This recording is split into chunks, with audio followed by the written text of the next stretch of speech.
قل ان صلاتي ونسكي ومحياي ومماتي لله رب العالمین لا شریک له وبذلك امرت وانا اول المسلمین۔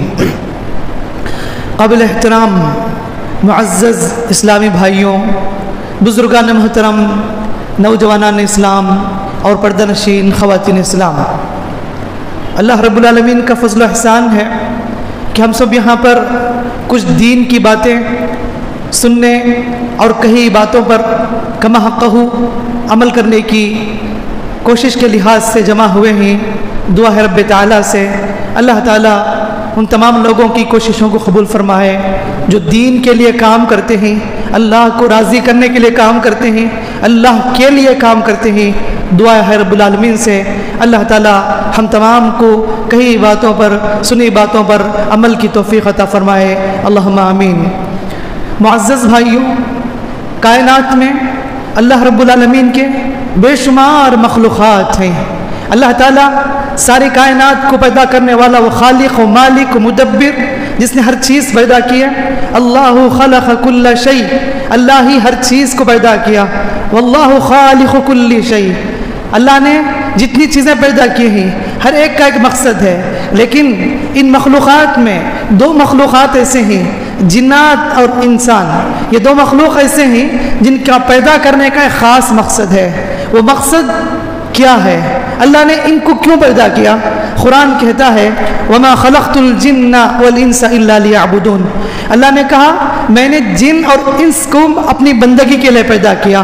دیگر مخلوقات بھی اپنی جگہ پر اللہ کی تسبیح بیان کرتے ہیں، اللہ تبارک و تعالیٰ کا شکر بجا لاتے ہیں، لیکن خصوصیت کے ساتھ انسان اور جنات کے بارے میں بتایا کہ میں نے جن اور انس کو میری بندگی کے لیے پیدا کیا۔ معلوم یہ ہوا یہ زندگی ملی ہے رب کی بندگی کے لیے۔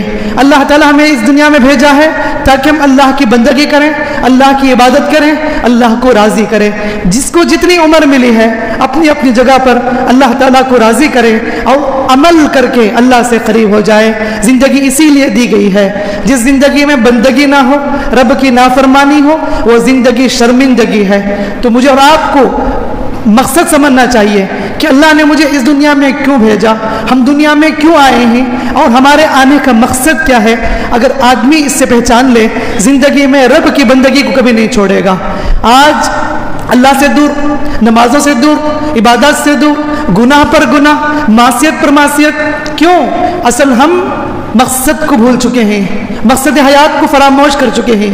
اگر آدمی اپنی اپنی جگہ پر مقصد حیات کو پہچانے، مقصد حیات کو جانے، تو ضرور رب کی طرف رجوع کرے گا، ضرور اللہ سے قریب ہوگا۔ اسی لیے ہماری زندگی کا مقصد اللہ کے لیے ہونی چاہیے، اللہ کو خوش کرنے کے لیے ہونی چاہیے۔ قل ان صلاتی ونسکی ومحیای ومماتی للہ رب العالمین، اے نبی کہہ دیجئے بے شک میری نماز، میری قربانی، میرا جینا مرنا سب اس اللہ کے لیے ہے جو سارے جہاں کا رب ہے، لا شریک لہ، اس کا کوئی شریک نہیں۔ وبذالک امرت، مجھے اسی بات کا حکم دیا گیا ہے، وانا اول المسلمین، میں سب سے پہلے مسلمانوں میں سے ہوں۔ سبحان اللہ، اس آیت میں بھی اللہ تعالیٰ نے زندگی کے مقصد کو واضح کیا کہ تمہارا جینا اللہ کے لیے ہو، تمہارا مرنا اللہ کے لیے ہو، زندگی اللہ کے لیے ہے، رضامندی ہو اللہ تعالیٰ کی ہو، پوری زندگی خوشنودی رب کے لیے ہونی چاہیے۔ اگر زندگی میں یہ مقصد نہیں، ایسی زندگی فائدہ نہیں ہے۔ اسی لیے اللہ نے کہا وَلَقَدْ ذَرَأْنَا لِجَهَنَّمَ كَثِيرًا مِنَ الْجِنِّ وَالْإِنسِ، قیامت کے دن ہم بہت سے انسانوں کو، بہت سے جنات کو جہنم سے بھر دیں گے۔ ان کی کیفیت کیا ہوگی؟ لَهُمْ قُلُوبٌ لَا يَفْقَهُونَ بِهَا، ان کے دل ہوں گے وہ سمجھتے نہیں، وَلَهُمْ أَعْيُنٌ لَا يُبْصِرُونَ بِهَا، ان کی آنکھیں ہیں وہ دیکھتے نہیں، وَلَهُمْ آذَانٌ لَا يَسْمَعُونَ بِهَا، ان کے کان ہیں وہ سنتے نہیں۔ کون لوگ ہیں؟ اللہ نے عقل عطا کی، دیکھنے کی کے لیے بصارت دی، سماعت دی، اس کے باوجود بھی رب کو نہیں پہچانتا، اس کے باوجود بھی اللہ کی بندگی نہیں کرتا، حق اور باطل میں تمیز نہیں کرتا، سچ اور جھوٹ میں فرق نہیں کرتا۔ ایسا انسان اللہ کہتا ہے اولئک کالانعام، یہ جانوروں کی طرح ہیں، بل ہم اضل، بلکہ اس سے بدتر ہیں. اللہ حفاظت کرے. مگر میری اور آپ کی لائف سٹائل اسی طرز پر ہو کہ ہم کھاتے پیتے ایسے ہی چلے جائیں دنیا سے. ایسے تو جانور بھی کرتے ہیں, ہم میں اور جانور میں کوئی فرق نہیں رہ گیا. اگر ہم رب کو بھول کر, رب سے دور ہو کر, اللہ کو فراموش کر کے ہماری زندگی گزرتی ہے, ایسی زندگی کا کوئی فائدہ نہیں. قرآن تو کہتا ہے تو جانور تو اللہ کی حمد بیان کر لیتے ہیں, انسان تو کتنا گیا گزرا ہے رب کو بھول کر زندگی گزارنے والا. بے مقصد زندگی کچھ فائدے کی نہیں ہے. اولئک کالانعام بل هم اضل, اللہ کہتا ہے جانوروں کی طرح ہی بلکہ اس سے بدتر ہیں. اولئک هم الغافلون, یہی لوگ غافل ہیں.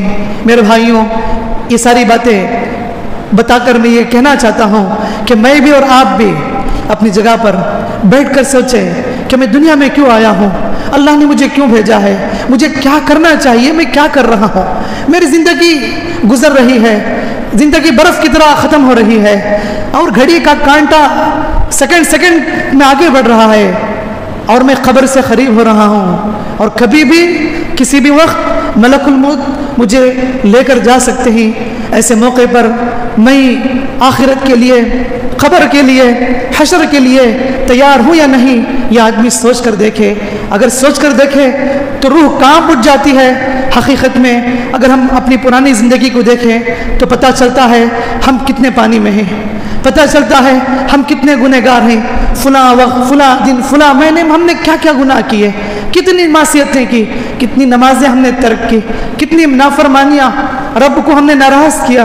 اگر سوچیں گے تو میرے بھائیو یاد رکھو کہ ہم یہی کہیں گے, اے رب تعالیٰ ہمارے نزدیک ہمارے پاس کوئی اعمال نہیں, اللہ تو ہمیں معاف کر دے, تو بخش دے.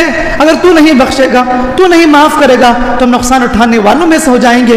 یہی زبان سے ہمارے الفاظ ہماری دعا ہوگی. تو اسی لیے سوچنے کا مقام ہے, غور کرنے کا مقام ہے.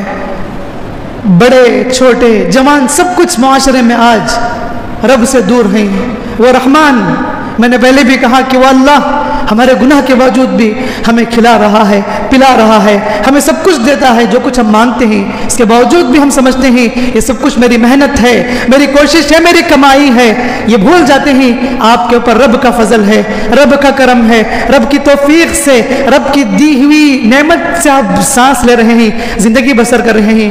میں بار بار ہر محفل میں ہمارے معاشرے کے نوجوانوں سے خطاب کرتا ہوں کہ آج کا نوجوان اللہ حفاظت کرے کس قدر معصیت کا شکار ہے, کس قدر بے حیائی کا شکار ہے, والدین کا نافرمان ہے, خاندان کی بدنامی کا ذریعہ بنا بیٹھا ہے. ماں باپ نوجوانوں کو لے کر پریشان ہیں.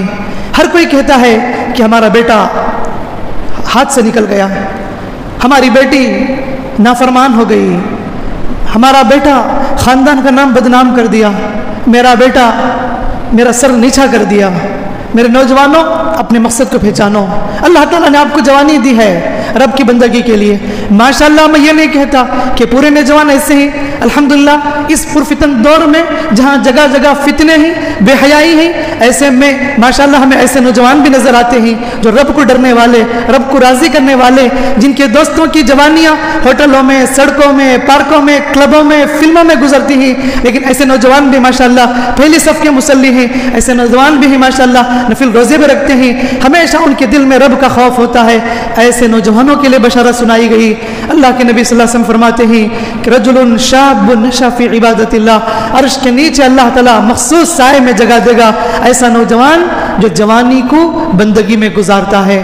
آج جوانوں کی عمریں سڑکوں میں, ہوٹلوں میں, گلیوں میں, فلموں میں گزر رہی ہے. رہے اس قدر مہذب کبھی گھر کا منہ نہ دیکھا. شاعر کہتا ہے رہے اس قدر مہذب, نوجوانوں کی کرتوت اور ان کی جو لائف سٹائل ہے اس کو رکھ کر شاعر کہتا ہے رہے اس قدر مہذب کبھی گھر کا منہ نہ دیکھا, کٹی عمر ہوٹلوں میں مرے ہسپتال جا کر. یہی آج جوانوں کی زندگیاں ہیں کہ پوری زندگی ایسے عیش میں گزار دو. ابھی تو جوانی ہے, بعد میں بدلیں گے. یہ تو عیش کرنے کی عمر ہے, موج مستی کی عمر ہے. اب ہم موج نہ کریں، مستی نہ کریں تو کب کریں گے؟ ابھی تو عمر ہے، ابھی میں یوتھ ہوں، مجھے کرنے کا رائٹس ہے. کوئی مجھے ایڈوائس نہ کرے، کوئی مجھے نصیحت نہ کرے. اور ماں باپ کو بھی گالی بکنے لگتی ہیں اگر ماں باپ انہیں کچھ باتیں کہتے ہیں تو کہتے ہیں کہ تم اپنا کام دیکھو، میں اپنا کام کروں گا، مجھے کوئی نہ روکے، مجھے میری طاقت، میری جو کچھ صلاحیت ہے، مجھے اس پر بڑاپن ہے، مجھے غرور ہے. نعوذ باللہ. یہ ساری سوچ رکھنے والے آج یہ سب مقصد حیات سے غافل لوگ ہیں، مقصد سے ہٹے ہوئے لوگ ہیں، اور یہ سمجھتے ہیں کہ میں تو میری شادی ہوگی، میں اور بھی عمر گزاروں گا. یہ دیکھتے ہی رہ جاتے ہیں، لیکن اچانک نظروں کے سامنے رب کو پیارے ہو جاتے ہیں. کتنے جوان ایسے ہیں ہم نے دیکھا ہے، ہر جگہ پر دیکھا ہے. جوانی کا غرور، جوانی کا گھمنڈ اور نافرمانی پر نافرمانی، معصیت پر معصیت، اچانک حادثے کا شکار. آج کل عمر میں بھی برکت ختم ہو گئی. میں کہتا ہوں کہ آج کے جنریشن کو 2000 یا 90 کڈس جو بھی ہیں، اگر ان کو 50 سال بھی مل جائے نا تو آج بہت بڑی بات ہے. کیوں؟ عمریں گزرتی نہیں، بیماریاں شروع ہو جاتی ہیں. ابھی یعنی 40 سال، 45 سال، 35 سال کو ہوتے ہیں، اچانک موت کا شکار، کوئی ریزن نہیں، اچانک اچھے تھے چلے گئے. میرے بھائیوں، میرے نوجوانوں، اللہ کے واسطے اپنی جوانی کو غنیمت جانو. یہ سوشل میڈیا کا فتنہ اتنا خراب فتنہ ہے، وہ فیس بک ہو، انسٹاگرام ہو، واٹس ایپ ہو، جتنے بھی کمیونیکیشن میڈیاز ہیں، آج میجورٹی جوانوں کی اس میں پڑھ کر اپنی جوانیاں برباد کر رہے ہیں، اپنا وقت صرف کر رہے ہیں، انہیں پتہ ہی نہیں چل رہا، بس ریلز دیکھتے جاتے ہیں، ریلز دیکھتے جاتے ہیں، اور وقت بھی ختم ہو جاتا ہے. نہ نمازوں کی فکر، نہ گھر کی فکر، نہ اللہ کا ذکر، کسی قسم کی جو نا ان کے اندر اللہ کی بندگی نہیں، رب کا خوف نہیں، بس ایسے ہی ٹائم پاس وقت گزار لیتے ہیں. تو یہ کیا ہے؟ مقصد حیات سے غافل ہے، زندگی کے مقصد کو نہیں پہچانے. اللہ تعالیٰ مجھ سے اور آپ سے ایک وعدہ لیا ہے. وعدہ کیا ہے؟ کہ لوگوں تم سب میری بندگی کرو گے. اللہ نے مجھ سے اور آپ سے وعدہ لیا ہے. کب لیا ہے؟ جب اللہ تعالیٰ آدم علیہ السلام کو پیدا کیا. سورہ اعراف میں اس کا تذکرہ ہے. اللہ تعالیٰ نے آدم علیہ السلام کی پیٹھ پر ہاتھ رکھا، ساری روحیں نکلی تھی، میں اور آپ سب لوگ سامنے موجود تھے. اللہ کے قیامت تک آنے والا انسان، سارے کے سارے لوگ سامنے حاضر تھے. اللہ نے پوچھا الست بربکم، کیا میں تمہارا رب نہیں ہوں؟ میں اور آپ سارے لوگ ایک ہی زبان میں کہے قالوا بلا، کیوں نہیں، کیوں نہیں، تو ہمارا رب ہے اللہ. اللہ کہتا ہے ان تقولوا یوم القیامت انا کنا عن هذا غافلین. اے انسانوں، آج تم پرامس کر رہے ہو، وعدہ کر رہے ہو کہ میں تمہارا رب ہوں، ہم تمہاری بندگی کریں گے. کل قیامت کے دن یہ نہیں کہنا اللہ ہم غافل تھے، اللہ ہم لوگ بھول گئے، اللہ یہ بہانہ مت بناؤ. او تقولوا انما اشرک آباؤنا من قبل وكنا ذریۃ من بعدهم، اور یہ بھی نہیں کہنا ہمارے بڑے لوگ ایسا کر دیے، ہمارے باپ دادا ایسا کیے، اللہ ہم تو بعد میں آنے والی نسلیں تھیں، ہم تو بعد میں آنے والے لوگ تھے. یہ بہانہ نہ بتاؤ. قیامت کے دن تمہیں یاد دلاؤں گا رسولوں کے ذریعے سے، اس میسیج کو تمہیں یاد دلاؤں گا قرآن کے ذریعے سے، کتابوں کے ذریعے سے. ہمیں یہ وعدہ کیسے پتہ چلتا ہے؟ قرآن کے ذریعے پتہ چلتا ہے کہ ایک دن اللہ نے ہم سے وعدہ لیا ہے. اسی وعدے کو یاد دلانے کے لیے پیغمبروں کو اللہ نے بھیجا، نبی انبیاء علیہ السلام دنیا میں آئے اسی وعدے کو یاد دلانے کے لیے.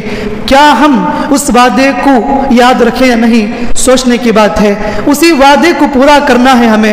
یہ زندگی میں نے کہا کہ اگر ہم ایسے ہی موج مستی میں، عیش پرستی میں گزار دیں گے، ہم میں اور جانور میں کوئی فرق نہ رہے گا. اللہ تعالیٰ نے ہم لوگوں کو اسلام کی نعمت سے نوازا ہے، ہدایت کی نعمت سے نوازا ہے. یہ اس کا کرم ہے، یہ اس کا فضل ہے. اتنے کروڑوں لوگوں میں، ملین بلین لوگوں میں اللہ نے ہم کو اسلام کی زندگی عطا کیا، اور مسلمان گھرانوں میں اللہ تعالیٰ نے ہمیں پیدا کیا. اس کا کتنا بڑا کرم ہے. اس ہدایت کی حفاظت کرو، اس ہدایت کی حفاظت کرو. یہ ہدایت جو بار بار نہیں ملتی، جو آدمی اس ہدایت کی حفاظت کرتا ہے اللہ تعالیٰ اس کی حفاظت کرتا ہے. جو آدمی اللہ کو فراموش کر دیتا ہے، ہدایت کو بھول جاتا ہے، اللہ تعالیٰ بھی اسے اگنور کر دیتا ہے، اسے کیئر نہیں کرتا. اللہ نے کہا یا ایھا الذین آمنوا اتقوا اللہ ولتنظر نفس ما قدمت لغد. ایمان والو اللہ سے ڈرو. ہر نفس دیکھے کل کے لیے اس نے، قیامت کے لیے اس نے کیا جمع کر کے رکھا ہے. بینک بیلنس کیا ہے میرا اور آپ کا، آخرت کے لحاظ سے بینک بیلنس کیا ہے. نوٹ کریں، صحابہ ڈر جاتے تھے کہ اللہ میرے ساتھ کیا معاملہ کرے گا. حالانکہ وہ صحابہ جن کو دنیا میں جنت کی بشارت دی گئی، ابو بکر جنتی، عمر جنتی، عثمان جنتی، علی رضوان اللہ علیہ مجمعین جیسے دیگر صحابہ کو جنت کی بشارت دی گئی، پھر بھی ڈرتے تھے۔ عمر بن خطاب رضی اللہ عنہ کہتے ہیں حذیفہ رضی اللہ عنہ سے، کون حذیفہ؟ جن کے پاس اللہ کے نبی صلی اللہ علیہ وسلم نے منافقین کی لسٹ دے کر رکھے تھے، کون کون منافق ہیں نبی صلی اللہ علیہ وسلم بتا دیے تھے۔ حضرت عمر پوچھتے ہیں، اللہ اکبر، سوچنے کی بات ہے، حضرت عمر پوچھتے ہیں حذیفہ رضی اللہ عنہ سے، اے حذیفہ ذرا بتاؤ کیا منافقین کی لسٹ میں میرا بھی نام ہے؟ اللہ اکبر، سوچنے کی بات ہے، کیا میرا بھی نام ہے؟ ڈرتے تھے۔ کون عمر؟ اگر میرے بعد کوئی نبی ہوتا تو عمر بن خطاب ہوتا۔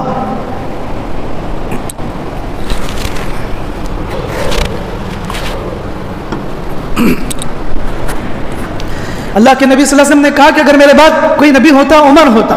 جس گلی سے عمر گزرے شیطان بھی وہاں سے بھاگ جاتا ہے، ایسے عمر بن خطاب رضی اللہ عنہ خوف کھاتے ہیں۔ میں اور آپ اس قدر زندگی گزار رہے ہیں، گویا کہ ہمیں مرنا نہیں ہے، گویا کہ ہمیشہ ہمیں یہاں پر رہنا ہے، زندگی کبھی ختم نہیں ہوگی۔ یہ دھن دولت، یہ پراپرٹی، جائیداد، بینک بیلنس کبھی ختم ہونے والے نہیں۔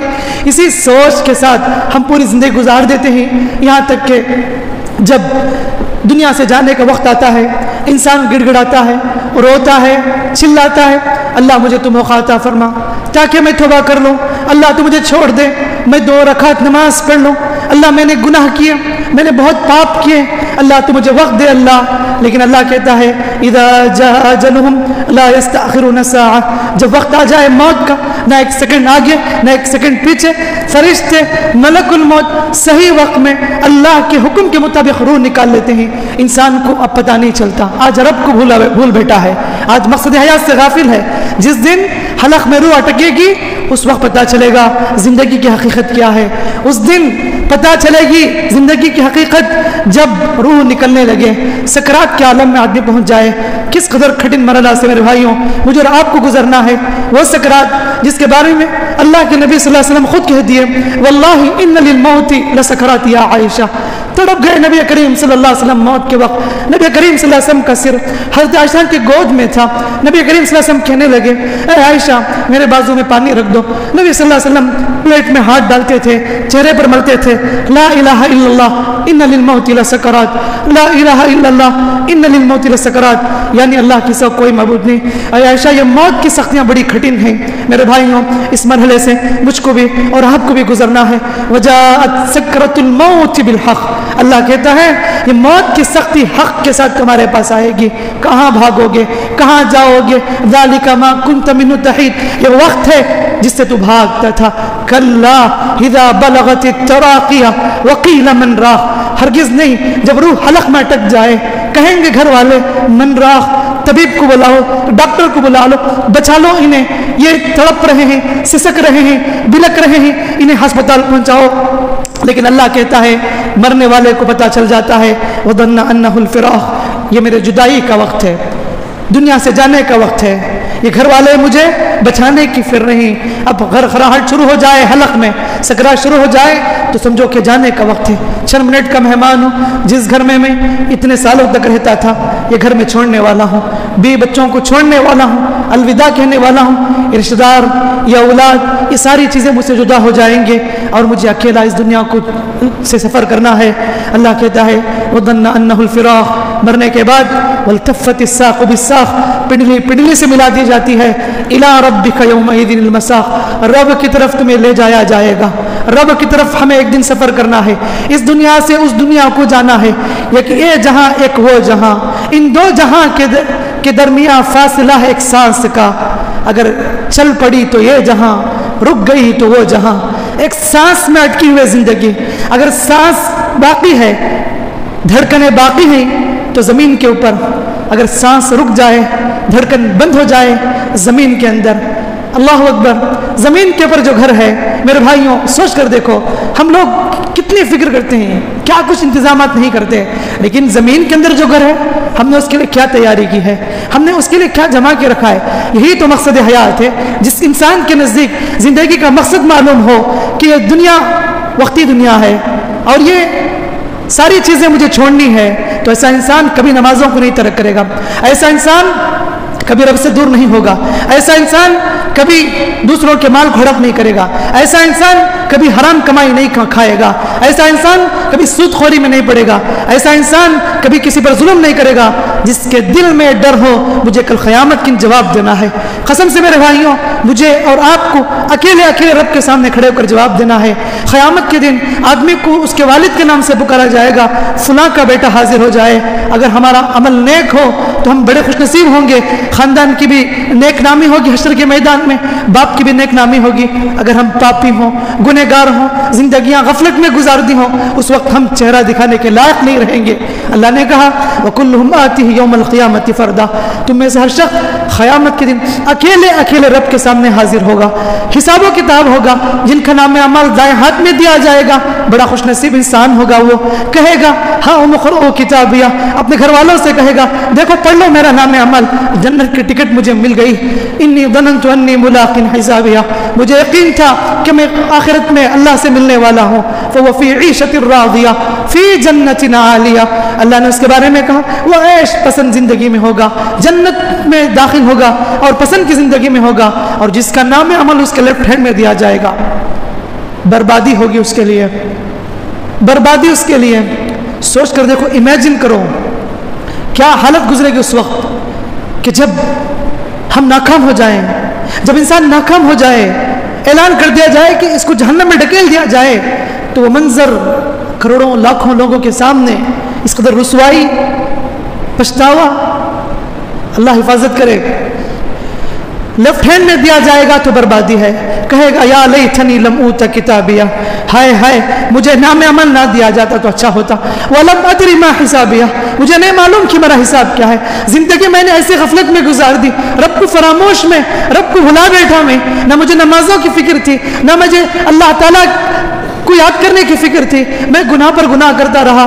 یا لیتنی لم اوت کتابیہ ولم ادری ما حسابیہ یا لیتہا کانت القاضیہ، ہائے ہائے موت تھی اگر آ جاتی تو اچھا ہے، اللہ دوبارہ مجھے کیوں پیدا کیا، مجھے میری دولت کام نہ آئی، ما اغنی عنی مالیہ ہلاک عنی سلطانیہ، میرا دبدبہ ساری چیزیں مجھ سے ختم ہو گئی۔ آدمی پچھتائے گا میرے بھائیوں، وہ کون پچھتائے گا؟ جو مقصد حیات سے غافل ہے، جو اس دنیا میں اپنے مقصد کو نہیں پہچانا، ایسا انسان پچھتانے والا ہے۔ اللہ تعالیٰ ہمارے نظروں کے سامنے بہت ساری عبرتیں رکھتا ہے، بہت سے نشانیاں بتاتا ہے۔ جب جب انسان غفلت میں پڑتا ہے تب تب اللہ تعالیٰ زندگی میں امتحان لاتا ہے، آزمائش سے گزارتا ہے تاکہ بندہ رب کی طرف رجوع کرے، لوٹے۔ اللہ نے کہا وَلَنُذِيقَنَّهُم مِّنَ الْعَذَابِ الْأَدْنَىٰ دُونَ الْعَذَابِ الْأَكْبَرِ، ہم بڑے عذاب سے پہلے زندگی میں چھوٹے چھوٹے عذابات چکاتے رہیں گے۔ کیوں؟ تاکہ وہ لوٹے، رب کی طرف رجوع کریں۔ ہماری زندگی میں کتنی مصیبتیں، کتنی آفتیں، پرسنل لائف ہو، فیملی لائف ہو، سوسائٹی میں ہو، ہندوستان میں ہو، پوری دنیا میں ہو، اللہ تعالیٰ وقتاً فوقتاً آزمائشیں لاتا ہے، کبھی وباؤں کے ذریعے، کبھی وائرس کے ذریعے، کبھی طوفان کے ذریعے، کبھی زلزلوں کے ذریعے، کبھی بیماریوں کے ذریعے، کبھی دشمن کا خوف، ظالم حکمران۔ یہ ساری چیزیں ہمارے کرتوت کا نتیجہ ہے، ہمارے گناہوں کا سبب ہے۔ اگر ہم بیدار نہ ہو، اگر ہم اس کو ایسے ہی چھوڑ دیں گے، رب کی پکڑ بڑی سخت ہوگی۔ وَكَذَلِكَ أَخْذُ رَبِّكَ إِذَا أَخَذَ الْقُرَىٰ وَهِيَ ظَالِمَةٌ إِنَّ أَخْذَهُ أَلِيمٌ شَدِيدٌ، اللہ کہتا ہے کہ اللہ تعالیٰ اچانک بستی والوں کو پکڑ لیتا ہے جبکہ وہ ظالم ٹھہرتے ہیں، لیکن جب رب پکڑنے پر آ جائے تو کوئی بچانے والا نہیں، کوئی چھڑانے والا نہیں، اس کی پکڑ بڑی سخت پکڑ ہوا کرتی ہے۔ میرے بھائیوں، میں اور آپ اپنی زندگی میں جو کچھ امتحانات دیکھتے ہیں، آزمائشیں دیکھتے ہیں، اس سے عبرت حاصل کریں۔ اللہ کہتا ہے أَوَلَا يَرَوْنَ أَنَّهُمْ يُفْتَنُونَ فِي كُلِّ عَامٍ مَرَّةً أَوْ مَرَّتَيْنِ، کیا لوگ سمجھتے نہیں، کیا لوگ دیکھتے نہیں، اللہ سال میں یہ کہ 2 مرتبہ زندگی میں امتحانات لاتا ہے، آزمائشیں لاتا ہے، تب بھی سدھرتے نہیں، تب بھی توبہ نہیں کرتے، ثُمَّ لَا يَتُوبُونَ، توبہ بھی نہیں کرتے، وَلَا هُمْ يَذَّكَّرُونَ، نصیحت بھی حاصل نہیں کرتے۔ حقیقت میں موت کی خبریں ہم سنتے ہیں، ذرا بھی ڈر نہیں ہمیں، اللہ تعالیٰ کا خوف نہیں، عبرت حاصل نہیں کرتے۔ کفا بالموت واعظا، اللہ کے نبی صلی اللہ علیہ وسلم فرماتے ہیں کہ نصیحت کے لیے موت کافی ہے۔ یعنی آدمی کے پاس 1000 بیانات کرے، 1000 خطبات سنتا، آدمی بدلتا نہیں، لیکن اچانک کسی کا انتقال ہو جائے تو زندگی ویران ہو جاتی ہے۔ موت نصیحت کے لیے کافی ہے۔ اسی لیے جب جب انسان اللہ سے دور ہوتا ہے، آخرت کو بھول جاتا ہے، حدیث میں اللہ کے نبی صلی اللہ علیہ وسلم نے بار بار قبرستان کی زیارت کا حکم دیا. فَإِنَّهَا تُذَكِّرُ الْآخِرَةَ, کہا کہ یہ آخرت کو یاد دلانے کے لیے ہے, آخرت کی یاد تازہ ہو جائے گی. جا کر دیکھو قبرستان کو, امیر بھی ہیں, غریب بھی ہیں, فقیر بھی ہیں, محتاج بھی ہیں, بڑے بھی ہیں, چھوٹے بھی ہیں, علماء بھی ہیں, جہلا بھی, سارے لوگ مٹی میں مدفون ہیں. کیا آپ نے کبھی کھڑ کے سوچا کہ مجھے بھی اس گھر کو آنا ہے, مجھے یہ بھی یہاں پر سونا ہے, میری زندگی یہاں پر ایک دن گزرنے والی ہے, اس دنیا سے جانے کے بعد خبر کا گھر مجھے وہاں پر جا کے سونا ہے. جیسے آج میں اپنے گھر والوں کو مٹی کے حوالے کر رہا ہوں, ایک دن آئے گا مجھے بھی میرے گھر والے آنکھوں سے آنسو بہا کر, کفن پہنا کر, مجھے غسل دے کر, نماز پڑھا کر, مجھے دفنا کر آ جائیں گے. میں اس جگہ پر کیسے بچوں گا؟ کیوں نہیں سوچتے وہاں پر کھڑے ہو کر, کیوں نہیں خوف پیدا کرتے؟ میں اور آپ, قبرستان عبرت کی جگہ میرے بھائیوں. اچھے اچھوں کے غرور کو توڑنا ہے تو یاد رکھو, قبرستان کی زیارت کر کے دیکھو کہ جہاں پر خبر نے کتنے لوگوں کے غرور کو, گھمنڈ کو توڑا ہے. ایسے ایسے لوگ جو ان کا کیا مقام تھا, کیا نام تھا, لیکن آج نام و نشان نہ رہے. اللہ اکبر. جگہ جی لگانے کی دنیا نہیں ہے, یہ عبرت کی جا ہے, تماشا نہیں ہے. یہ حقیقت میں میرے بھائیوں دنیا کو ہم نے تماشا بنا لیا ہے, مذاق سمجھ کر بیٹھے ہیں. حالانکہ اللہ تعالیٰ نظروں کے سامنے بہت ساری عبرتیں لاتا ہے, میری زندگی میں بھی اور آپ کی زندگی میں بھی. کیوں؟ تاکہ بندہ گناہ سے بچے, غفلت سے بیدار ہو جائے. اقترب للناس حسابهم وهم في غفلة معرضون. اللہ کہتا ہے لوگوں کا حساب کا وقت قریب آ گیا, لیکن پھر بھی لوگ غفلت میں پڑے ہوئے ہیں. گھڑی کا کانٹا ہمیں ایک ایک سیکنڈ ہمیں یہ بتاتا ہے انسان تیری زندگی ختم ہو رہی ہے, جیسے وقت ختم ہو رہا ہے. طلوع ہونے والا سورج بھی ہمیں بتاتا ہے انسان تو دیکھ مجھے کس قدر میں طلوع ہوتا ہوں, ہوتے ہوتے شام غروب ہو جاتا ہوں. انسان تیری زندگی بھی ایسی, بچپن, لڑکپن, جوانی, بڑھاپا, ادھیڑ عمر, اس کے بعد تو بھی اس دنیا سے چلا جائے گا. کل من علیہا فان ویبقى وجہ ربک ذو الجلال والاکرام. ہر چیز فنا ہونے والی ہے, رب کی ذات باقی رہنے والی ذات ہے. تو اسی لیے ہم میں سے ہر ایک کو اپنی جگہ پر اپنی محاسبہ کرنے کی ضرورت ہے. میں یہی کہتا ہوں کہ سوچیں کہ اللہ نے مجھے کیوں پیدا کیا, مجھے کیا کرنا چاہیے, میں کیا کر رہا ہوں, اور میرے گناہ کتنے زیادہ ہیں. توبہ کریں, معافی مانگے رب سے, اللہ میں بڑا گنہگار ہوں, اللہ میں نے فلاں وقت فلاں گناہ کیے, اللہ تو مجھے معاف کر دے, اللہ میں خطا کار ہوں, اللہ میں سیاہ کار ہوں. اگر تو معاف نہیں کرے گا, تو نہیں بخشے گا, تو میں نقصان اٹھانے والوں میں سے ہو جاؤں گا. رب تعالی ہم لوگوں کو رمضان کی شکل میں سبحان اللہ ان قریب ایک بہت بڑا انعام دینے والا ہے, بہت بڑا تحفہ عنایت کرنے والا ہے. ہر اس گنہگار کے لیے بشارت ہے جس نے اپنی زندگی میں معصیت, جو زندگی کو معصیت میں گزار دیا, نافرمانی میں گزار دیا, سارے لوگوں کے لیے بشارت ہے. اذا جاء رمضان فتحت ابواب الجنہ. جب رمضان کا مہینہ آتا ہے, اللہ کے نبی فرماتے ہیں صلی اللہ علیہ وسلم, جنت کے دروازے کھول دیے جاتے ہیں, جہنم کے دروازے بند کر دیے جاتے ہیں. شعبان کے آخر تک جن لوگوں کے نام جہنمیوں کے فہرست میں ہوتے ہیں, رمضان کے آتے ہیں ان کے نام جنتیوں کے لسٹ میں آ جاتے ہیں. اور اس سے بڑی بشارت کیا ہوگی, وللہ عتقاء من النار. اللہ تعالیٰ لوگوں کو کثرت سے جہنم سے آزاد کرتا ہے. جہنم سے آزادی مل جائے, اس سے بڑی بات اور کیا ہے؟ اللہم اجرنا من النار, اللہم اجرنا من النار, اللہم اجرنا من النار. 3 مرتبہ اگر آدمی دعا پڑھتا ہے, اللہ تعالیٰ اسے جہنم سے بچا لیتا ہے. میرے بھائیوں, جہنم سے بچنے کے لیے, جنت پانے کے لیے رمضان ہمارے پاس ایک بہترین موقع ہے. گناہوں کو پاک کرنے کے لیے رمضان ایک موقع ہے. ہر ایک کو یہ مہینہ نصیب نہیں ہوتا. کتنے لوگ ایسے ہیں جو تمنا رکھتے تھے رمضان کو پانے کی, لیکن وہ رمضان انہیں نصیب نہیں.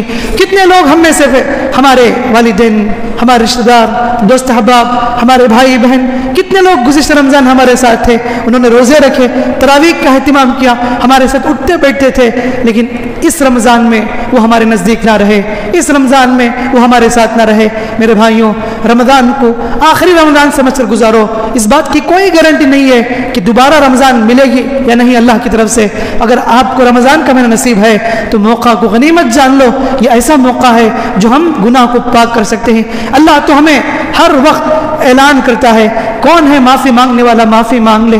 پکارنے والا کون ہے, پکار لے. اگر تمہیں حاجت ہے تو مجھے پکار لے. وَإِذَا سَأَلَكَ عِبَادِي عَنِّي فَإِنِّي قَرِيبٌ. اللہ نے کہا اے محمد, جب تجھ سے میرے بندے میرے بارے میں سوال کرے تو کہو بالکل قریب ہوں. اجیب دعوت الداعی اذا دعان. میں پکارنے والے کی پکار کو سنتا ہوں جب بھی وہ مجھے پکارتا ہے. اللہ نے اتنا بڑا اعلان کیا میرے بھائیوں. قرآن میں ایک ایسی آیت ہے جو مومنوں کے لیے بہت بڑی بشارت ہے, اور اس سے بڑی تسلی والی آیت دوسری نہیں مفسرین نے کہا. وہ آیت کون سی ہے؟ قل یا عبادی الذین اسرفوا علی انفسہم لا تقنطوا من رحمت اللہ. اے نبی کہہ دیجئے اے میرے وہ بندوں جنہوں نے گناہ پر گناہ کر لیا. خطاب گنہگار بندوں سے ہے. اے میرے وہ بندوں جنہوں نے گناہ پر گناہ کر لیا اب مایوس مت ہو جاؤ.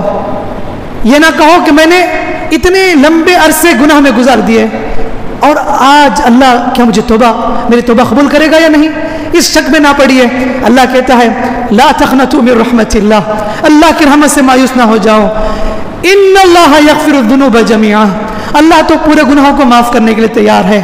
شرط یہ ہے کہ اس کے پاس سچے دل سے عاجزی انکساری گڑ گڑاہٹ کے ساتھ سجدوں میں آنکھوں میں آنسو بہا کر تو دیکھو وہ کتنا بڑا بخشنے والا ہے, کتنا بڑا معاف کرنے والا ہے, وہ کتنا ارحم الراحمین ہے. اسی نے آدم علیہ السلام کو معافی کی دعا سکھائی. جب آدم اور حوا علیہ السلام سے چوک ہو گئی انہیں دعا کی تھی ربنا ظلمنا انفسنا وان لم تغفر لنا وترحمنا لنكونن من الخاسرین. اللہ ہم نے اپنے آپ پر ظلم کر لیا, اگر تو معاف نہیں کرے گا, اگر تو رحم نہیں کرے گا تو ہم نقصان اٹھانے والوں میں سے ہو جائیں گے. اللہ تعالیٰ ہمیں دعا کا سلیقہ بھی سکھایا ہے نبیوں کی دعا کے ذریعے سے.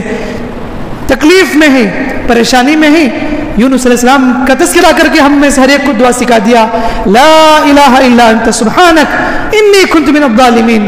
اے میرے بندو اگر تمہیں غم لاحق ہے, تکلیف کا شکار ہو, مصیبتوں کا شکار ہو, یہ دعا پڑھو اللہ تمہیں غم سے نکال دے گا جیسے یونس علیہ السلام کو غم سے نکالا تھا. لا الہ الا انت سبحانک انی کنت من الظالمین.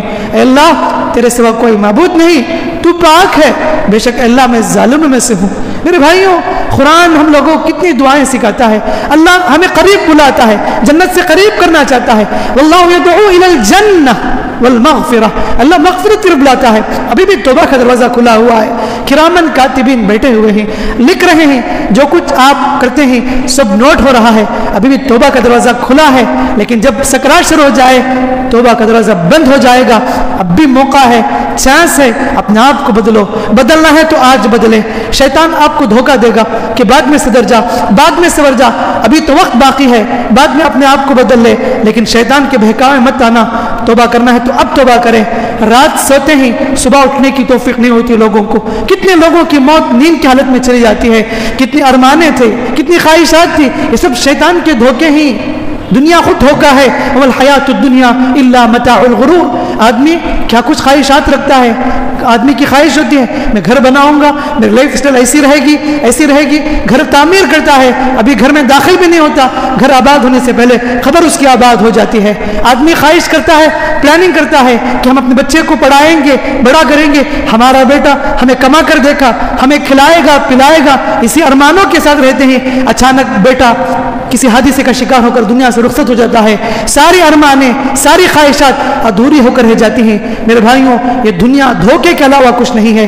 یہ ایک بار ہنساتی ہے تو 100 بار رلائے گی, یہ ایک راحت دے گی تو 100 تکلیفیں دے گی. اسی لیے دنیا کو سمجھنا ہے. ایک مومن اگر زندگی کے مقصد کو پہچانے گا تو کبھی دنیا کے دھوکے میں نہیں رہے گا. اللہ کے رسول صلی اللہ علیہ وسلم اور صحابہ ہمیشہ سے جب جب نبی صلی اللہ علیہ وسلم صحابہ کے نزدیک ہوتے یہ آخرت کو یاد دلاتے, مقصد حیات کو یاد دلاتے, بتاتے تھے یہ دنیا تمہارے لیے ہمیشہ کی جگہ نہیں ہے, یہ بس چند دن کی زندگی ہے. اسی لیے کہا کن فی الدنیا کانک غریب. دنیا میں ایسے رہو گویا کہ تم اجنبی ہو اور عابر سبیل, یا راستہ چلتے مسافر ہو. ایک مسافر سفر کیا اپنے خاص مقصد کے لیے, مقصد ہونے کے بعد اسے دوبارہ واپس اپنی منزل لوٹنا ہوتا ہے. ہم بھی عالم ارواح میں تھے, اللہ تعالیٰ نے ہم لوگوں کو اس دنیا میں بھیجا. جب میں اور آپ ماں کے پیٹ میں 4 مہینہ کے تھے, اللہ نے ہماری روح ہمیں جسم میں ڈال دیا, اور یہ جسم میں روح باقی ہے. دل کی دھڑکنیں ہی کب تک ہے معلوم نہیں. اللہ نے ہماری عمر بھی لکھ دی ہے, زندگی بھی لکھ دی ہے, رزق روزی بھی لکھ دی ہے. جب تک مقدر میں ہے ہم روزی کھائیں گے, اور روزی کے پیچھے موت ہے, پیچھے پیچھے آ رہی ہے. پتہ نہیں کب سانس اٹک جائے, زندگی کب ختم ہو جائے, ہم بول نہیں سکتے. اسی لیے میرے بھائیوں میں اور آپ اپنی زندگی میں مقصد حیات کو پہچانے. صحابہ کرام رضوان اجمعین کو اللہ کے نبی صلی اللہ علیہ وسلم بار بار یہ مقصد حیات کو یاد دلاتے تھے. میں اور آپ بھی کبھی اسے نہ بھولیں. جب جب غفلت ہے تو میں کہتا ہوں کہ آپ تنہا ہو جائیے, تہجد میں اٹھیے, تہجد میں اٹھ کر سبحان اللہ مانگ کر تو دیکھیے. رو کر تو دیکھیے اس کی لذت ہی کچھ اور ہے. ماہ مبارک آ رہا ہے, قیام اللیل, سبحان اللہ, تہجد کا اہتمام کیجئے, تراویح کا اہتمام کیجئے. یہ کہہ کر نہ رہیے یہ تو سنت ہے, پڑھے یا نہ پڑھے کوئی مسئلہ نہیں ہے, اس بحث میں نہ پڑھیے کتنی رکعت پڑھنی ہے, بلکہ آپ پڑھنا ہے اللہ کو راضی کرنے کے لیے, رب کی خوشنودی کے لیے. آپ اگر اس رمضان کو اگر آپ صحیح استعمال کر لیں گے تو آپ کے لیے بشارت ہے. خواتین کو بھی چاہیے اس ماہ مبارک کو رب کی رضامندی میں عبادات میں گزارے, ورنہ تو خواتین کی بہت بڑی تعداد ایسی ہے صبح سے لے کر شام تک صرف پکوان میں اپنے رمضان گزار دیتے ہیں. سحری میں کیا بنانا ہے اس کی فکر لگتی ہے, پھر افطار میں کیا تیاری کرنی ہے اسی کی فکر لگتی ہے. غلط نہیں ہے, لیکن اسی چکر میں پھر رمضان سے غافل ہو جانا, اور نہ قرآن کی تلاوت, نہ نماز کی فکر, نہ ان بندگی, کچھ بھی نہیں. اگر ایسی کیفیت ہے تو یاد رکھو یہ غفلت کی دلیل ہے.